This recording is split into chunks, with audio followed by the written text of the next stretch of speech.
All right, let's come to this material on finances. We were last time on the issue of the poor. We were on about page 6. On that page, I want to help you material.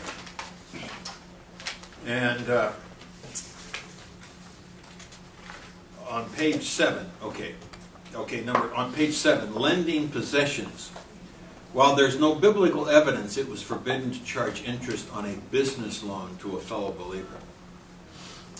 You know, Jesus said, why didn't you put this money I gave you to usury? Remember him saying that? To interest. Loans to a believer for charitable purposes, because he's genuinely poor, has not wasted his money. Now get a hold of that. You got to be genuinely poor, and you got to establish that you haven't wasted your money. That had to be interest-free. And there are some things that any loan to a believer had to be wiped out in the 7th year. So a Jew to a fellow Jew, 7th year. Would that affect? You come to me and say, would you loan me, I want to buy another acre to field, would you loan me money to buy it? Would I calculate when that 7-year release of debt is coming? Yes, I would. And I would factor that all into our agreement, wouldn't I? Oh yes, I was smart. Second, So is that principle still? Yes, of course. Yes, hang on. Number 2, to qualify for a charity loan, number 1 is not a charity loan. Number 1 is I want to improve my lifestyle loan. I want to buy a car, I want to buy a house, I want to improve my lifestyle. It's not a charity loan. Number 2, to have a charity loan with no interest, you have to be genuinely poor with only a cloak. In other words, you don't have blankets. The only blanket you have is your outer cloak. And when you come for a charity loan, I'm going to loan it to you, but you're going to give me. Hand me your cloak, please. And I'll take it, hang it on the rack, and it lives there for the day. So you don't go and charity loan other people. There's no conning people. There's no mooching. Where is your cloak? Oh, he has it. What, you trying to get another loan on top of this loan? Yes. Sorry, unbiblical. You understand what I just said? Unbiblical. One charity loan. Cloak, you come back in that evening, obviously then you're not a mover in trying to milk the community. You got to come back if you want to have something to cover up with from the dew and weather, to have something over you when you sleep somewhere under a bush and cover up with your cloak. You got to come back to me and I'll give it to you for the evening. And you can take it and you lay down and sleep covered up, and in the morning you bring it back to me. That's what God said. Okay? So, the person could not qualify for a charity loan if he had any resources of his own to fall back on. You have a blanket? Sell it. You have 2 pairs of shoes? Sell a pair of shoes. You're not poor. You don't qualify. Oh, you have extra shoes? You have extra blanket? I'll give you a loan at X% interest. You don't qualify for a charity loan. The wealthy were not required to give interest-free loans to those who were not really destitute. The poor laws of the Bible did not subsidize irresponsible greed, laziness, or lack of intelligence. Well, I bought a lotto ticket. I went and had me a steak at the restaurant.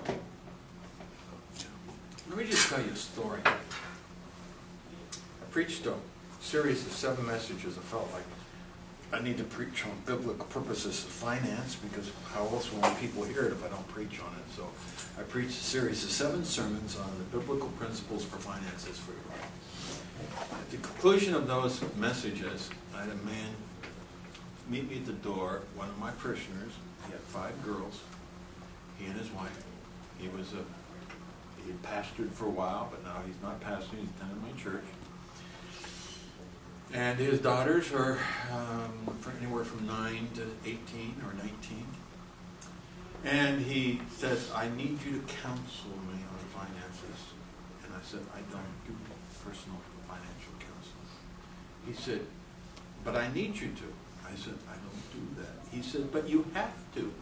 I am needing help. I said, I don't do it. He says, you've got to. I said, listen, man, you don't want me to. You don't want me counseling you on your finance. Let me tell you why. Because the only conditions under which I will counsel you on your finances is you've got to do total disclosure of every debt and every bit of money that comes in. And secondly, you've got to do exactly what I say. You can't spend 1 penny anywhere or for anything that I don't say you can do it for. And I said, see, you don't want me to counsel you because I don't want to know all your business like that and tell you what you can do and not do, and you don't want me to either. And he said, yes, I do. Please, you're my pastor. Anybody got another line for me to discourage him with? I shot my whole wad right then. I said, in essence, okay, under these conditions, I'm going to add some more. Your wife has to be there. And she has to be totally agreed to the stipulations I just gave you. And my wife will be there. And if you don't do what I tell you, we're through. How many get the idea? I don't want to do it. You get that idea? He wanted me to do it. So, sure enough, he came over to my house and his wife.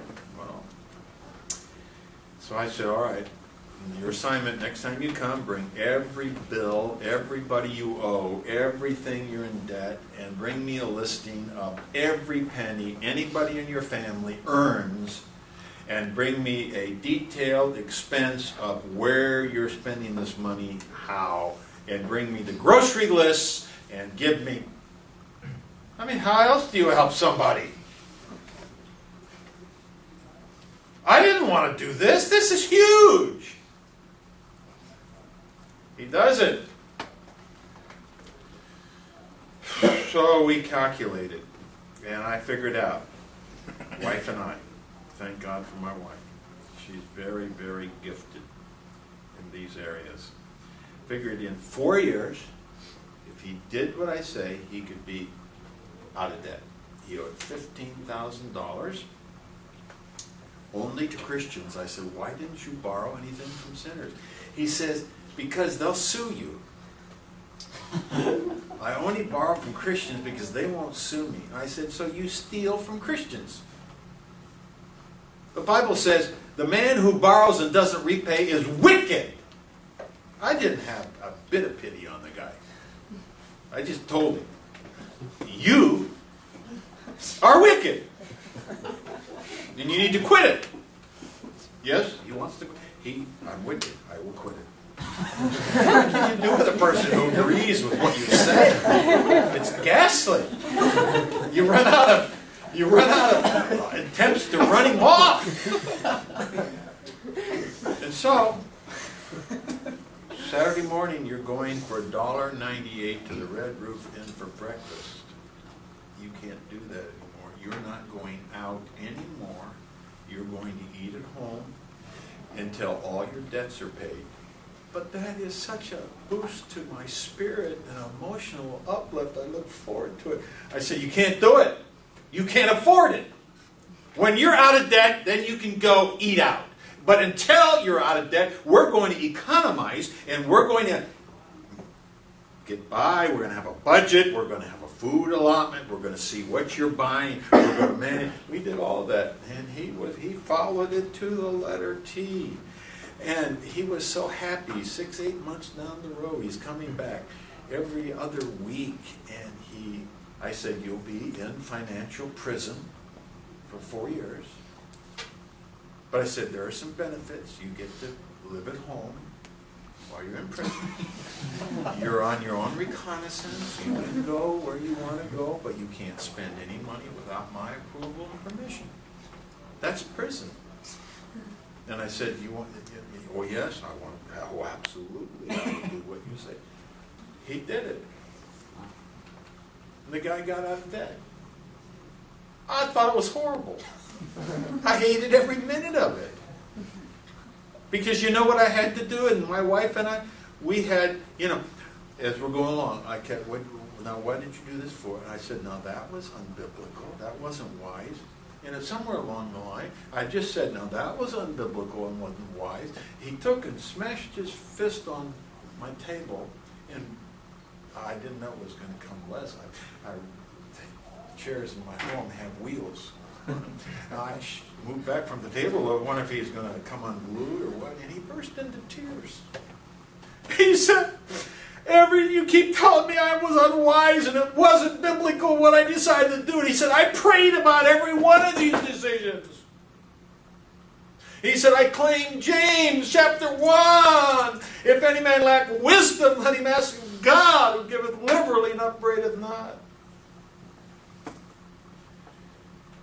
Oh, my heart went out to him. He's in a puddle of tears. I didn't mean to do that to him. I wasn't looking for that. But I had to say to him, well, you're misinterpreting that verse, sir. There's another one. There's another smack. Pow! I said, that verse does not mean if you're trying to make a decision, pray about it, and God will help you to have wisdom for that decision. He says it doesn't. I said, no. I said, let's look at it. I said, come on, context. And he counted all joy when you're in various problems, knowing the trying of your faith works patience. Now, if any man lacks wisdom, let him ask of God who gives liberty. Wisdom for what? To know how to have the right attitude when you have fallen in the problems that you were trying to avoid and you couldn't avoid them. It's wisdom to have the right attitude, not wisdom in general. I grew up all my life hearing Proverbs, James chapter 1. If any man lack wisdom. How many grew up hearing that verse? If you lack wisdom, just pray, ask God. For God says, if any man lack, he'll give it liberally. It's one of the most widely quoted verses, ripped out of context, that has no more to do with wisdom in general than the man in the moon.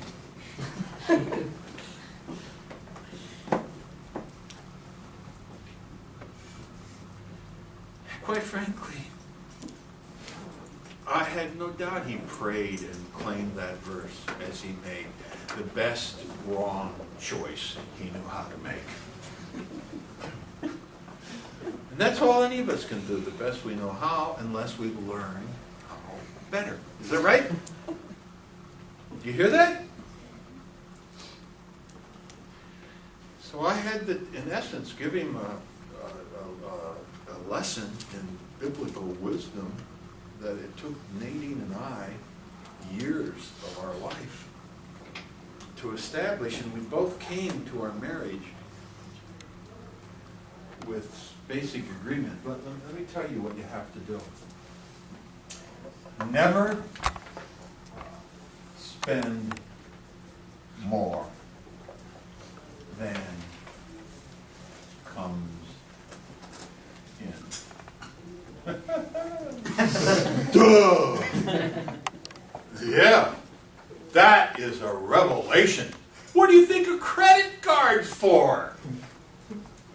It's instant gratification, slavery and debt and bondage and pressure later. So Nadine and I, when we got married, we had no credit cards. Okay? And we decided, well, we each need a credit card. We'll have one. Not 5, not 10. And we agreed we would not use that credit card for anything except emergencies that we both agreed were an emergency. So, what did we do? We got a little book and it had lined pages. This is the center, and this is lined pages, and we have to have a record. I ask people their financial problem. Well, let me see your record. Let me see your earnings and your outgoing. Well, we don't have anything written down. We balance our checkbook. We do it that way. Well, I can't help anybody if they don't do it the way I tell them to do it. And obviously the way they're doing it isn't working, so they're going to have to change. And here's what they got to do if they want Nadine and my help. You don't have to do any of this. Do it your way. It's okay. If you want my help or my wife's help, and then you decide what you would tell somebody if they came to you with their troubles financial. This is what you do, okay? You begin the page with the date of the month. And we say, let's say May 2013. May, you with me? May, all right. Then you have a title called income. And if there's two of you, then there's Alan and there's Nadine.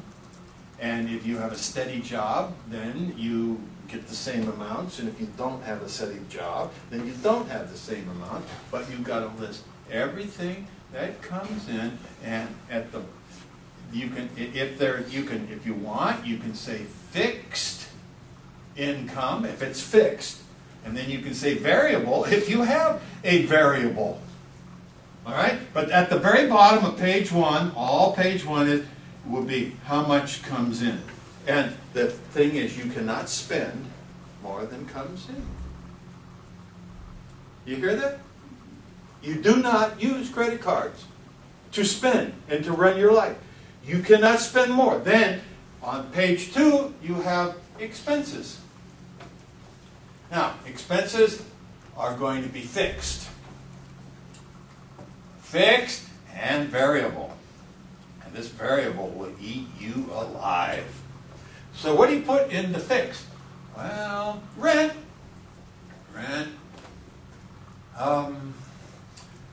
Insurance. Phone. Whatever is the same every month. That's what fixed means. It's gonna get you. If you pay your insurance every 6 months, then you take the amount and divide by 6 and put it in fixed and put it down, and so you find out what the fixed expenses every month. Those are coming unless you drop dead. They're not going to be all that big because gas is going to be variable. All right? We had to put food in the fixed. My wife were here, I'd say, honey, how much was that? Well, how did it work? We got married and we drove back east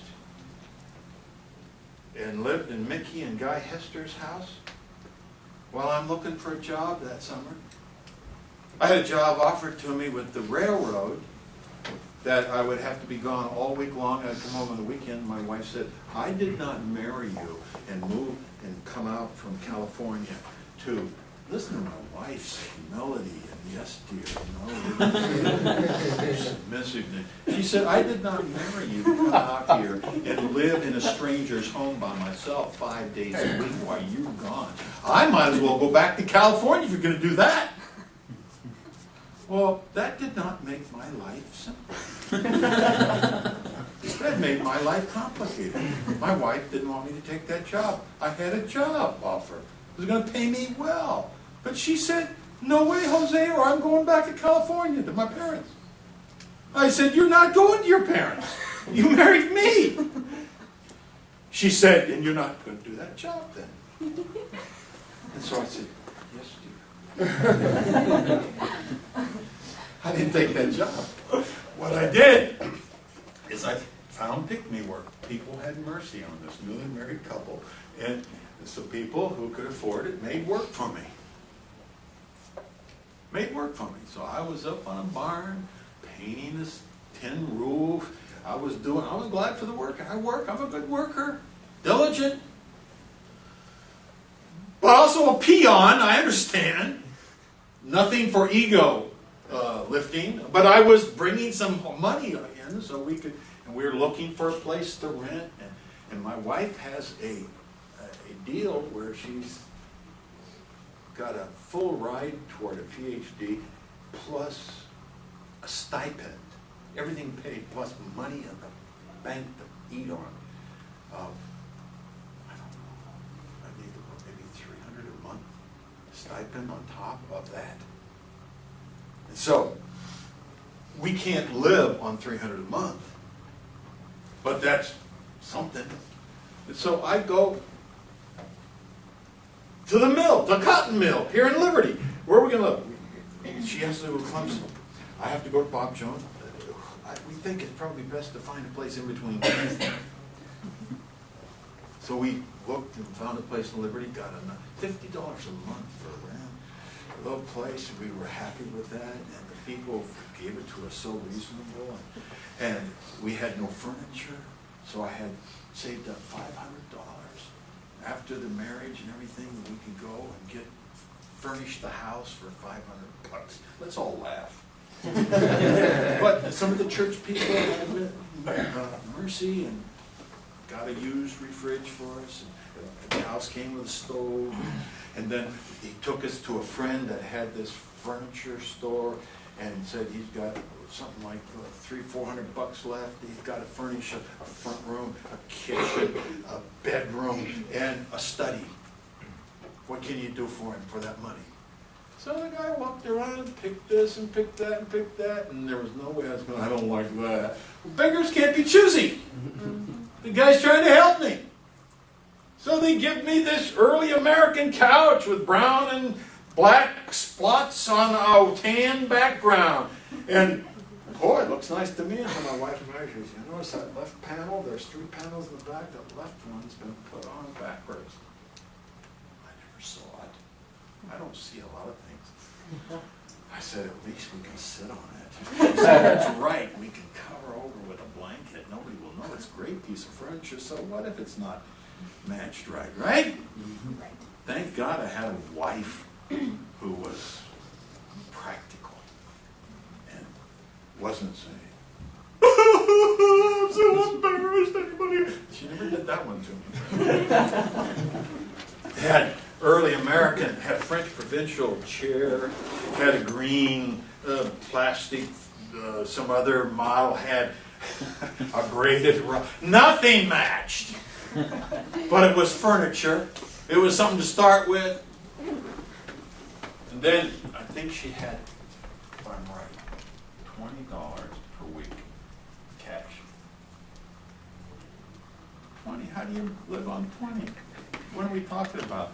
We got married in 1967. That's a long time ago. Back you could get bread for a nickel a loaf. No, you couldn't. Anyhow, $20 a week is all the food we could afford. It's in an envelope. She takes $20 cash with her, and she has to take a calculator.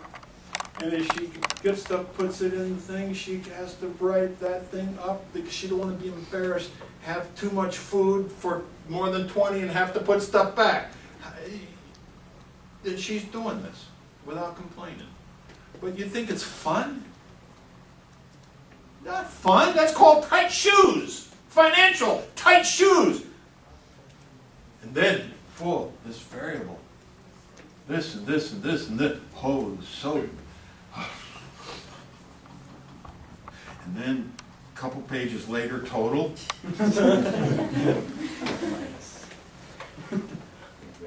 And then we gotta cut down. We can't do this. Nadine, we've got to cut down. And my wife's response is, yes, I agree. No more potato chips. That's mean for her to say that.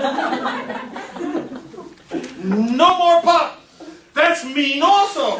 And then she says, and no more ice cream. We can do without those things. You could lose weight anyhow. That is mean. I don't care how you say it. That is not mean. And she delighted in saying it every time we had this conversation.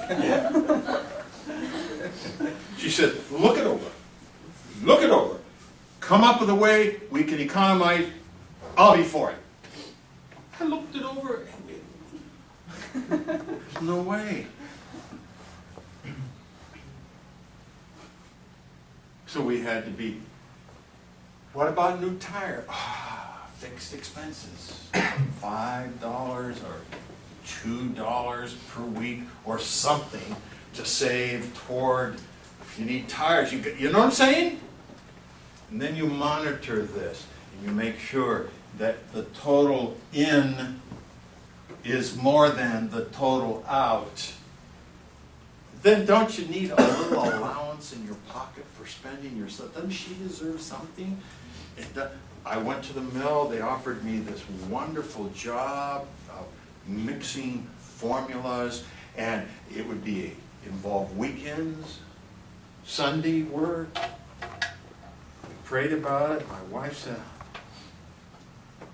honey, you think God wants you to work on Sunday? I said, Nadine, our ox is in the ditch. She said, well, what are you going to tell other people when their ox is in the ditch? Is that the only job you can get? No. So I didn't take that wonderful job. I worked in the mill, and they gave me a broom. And they took me out where they're weaving the fabrics. You hear these boom, boom, boom, boom, boom, boom, boom, boom, boom. And there's a machine here, and then where the people in between the machines here, and there's alleyways and this lens collect. And then they gave me another broom, 2 brooms, push brooms. Not push brooms, but sweep brooms. And you take these brooms and you go push them along like this between the machines. And if you need to, you take one, hold the stuff up, and you push it, and you cook. And so that's what I did part-time, 3 nights a week. And it was hot and noisy. And I'm Joe Funky. And I'm doing this, and I'm thinking to myself, well, 3 nights in purgatory. Thank God it's not 5 nights in purgatory. I hated it. You feel like a flunky when you're being a flunky. Didn't do it boost my ego. I was getting $1.59 an hour, man. That was minimum wage back then. I had to work. I hated it, but it was a job. And it was part-time. And it was walking distance from my house. And so I did it. And that boosted our income until we were able to have $1 a week personal allowance, where we didn't have to report or give account for how we spent it. $1 a week! You ever heard of anything so ludicrous? So funny? She felt good about it. She knew we didn't have any more to spend. And as God blessed and little money would come in, how many people do you know? And every month, we still have these books. Every month we monitored it, and we didn't go into debt, and we prayed to God, God, please help our car to run. Please, Lord, you know our finances. We're trying to do your will. Would you have mercy on us, Lord? And Lord, and if you want to, we wouldn't object if you sent in some money from nowhere. We'd love that. But Lord, please help us to live within what you're providing. Do you understand what I just said?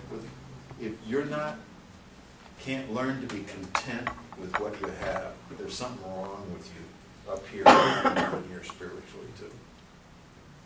Are you with me? So did you go into credit card debt? No. We bought things on credit card like tires, but we had saved, and Whatever we did with our credit card, we had the money to pay when it came due, and we never had debt because we chose not to. Now, any of you want me to be your counselor and in charge of your finances? Well, even if you do, the answer is I will. I'm not your pastor. But I'm telling you what, this is what that guy went through. And he got out of debt. And I felt like I was in prison with him. I didn't want to be in charge and monitor his life. That was the pits. But students, unless you can answer how much are you bringing in, you're not a good steward before Almighty God. God charges you to be a good manager, and you better know exactly what you're spending and make sure it's okay with God. If you don't have any record, you don't know. Are there any questions on this?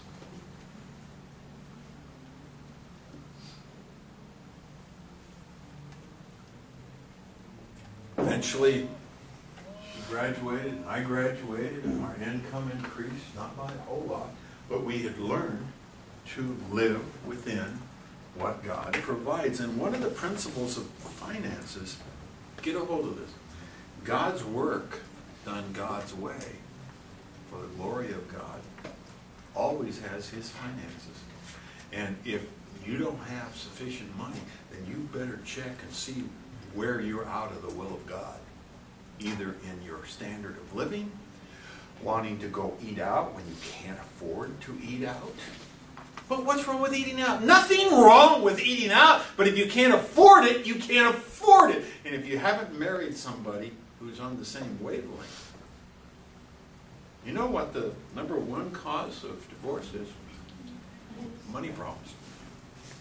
Anybody want to live in that straitjacket? Nadine and I did. We chose to live within that straitjacket. And God blessed us, and blessed us, and blessed us. And our cars ran. And it got so, yes, I had to lift my feet up actually when we went through some puddles. Because that cancer rusted out the floorboards. I bought a used car the best I could, the best wisdom from other people, and then snow and that salt and whatever, and it was a used car, and I didn't know the floorboards were going, and then here's holes poking through, so we got rubber mats, and I said, lift your feet, honey. You didn't, I did. If you didn't, you might get them wet. Make sure that rubber mat's covering the hole there.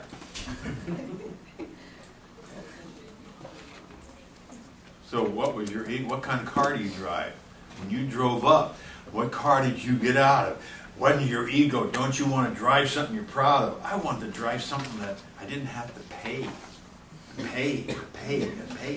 You follow me? So I drove cancer cars. I'm not a body man. So I washed them, and I kept them the best I could. I changed the oil myself. I did everything I knew how, and when I got stuck and didn't know what to do, I'd say, Nadine, come here and look at this. She'd come out and look. She'd, well, here, I think you need to do this. And then she's right. I said, how do you know that? Well, just, honey, just look at it. It's very plain. I thought to myself, way to go, rub my nose in my very plain. Not plain to me. I suffered for a while. I had a real ego problem because my father was a jack of all trades, and my older brother and my next brother are gifted, and I was behind the door when the brains were passed out and some of this stuff. And she wasn't. She has more mechanical intuition and ability than I do. To this day, something goes wrong with my lawn, riding mower, and I look, and I hear, and I lift, and I can't figure out what's wrong. I say, Nadine, could you come out, please, and help me? She comes out, gets done. Well, I think this rod, you lost the bolts here. You need to, I think that one goes down. When she says it, I can see it. Yes! I said, how could you? She says, it's just there. I said, I never saw it. She smiles. She knows now. She said, did you notice the new planets? I said, what new planets? I'm sorry. If it reaches out and bites me, I see it! Beat it off! But then why don't I say, I'm just not wired that way. I see some things, I don't see other things. Now, what I'm saying is this. Utilize and be thankful for the gifts that both of you have. One of you are more mechanical and you're a woman than a man. Don't let it make you feel unmanly. Grow up. Remember Dr. Brown, who said, grow up. It took me quite a few years to grow up. Don't let it take you quite a few years. It's absurd to let your ego be based upon your mechanical ability or not, right? It's absurd. I was absurd. I'm telling you, don't be that way. God help me to grow up eventually. Be grateful somebody in my family. Now, both of us didn't look and say, duh, together, and then cost us money. Thank God somebody knew what to do, right? Questions or comments? So, how do you know if you're faithfully giving of the first fruits of your income to the Lord? People come along and say, I think you need to tithe your gross. Others said, no, your net. I said, keep your nose out of my financial business. They wanted to know what I tithe. I said, none of your business. What do you want to know for? I didn't say it quite like that. But my opinion is you tithe what you get. And so I tithed on the net. And that means if got income tax return back, I tithed on that too. That means if they took out Social Security and they took out this and that, and then someday I get it back, then I tithe on that too. You know, a person in business, if they tithed on their gross, they'd go bankrupt. Because they're not, quote, earning the gross. And lots of it has to go back into the business to operate it. So whatever your paycheck is that you are going to spend money, you tithe that. And so I finally, once I had students who were begging me, please help us to know what to do, I finally told them, that's my principle. If God tells you to tithe on the gross, mind God.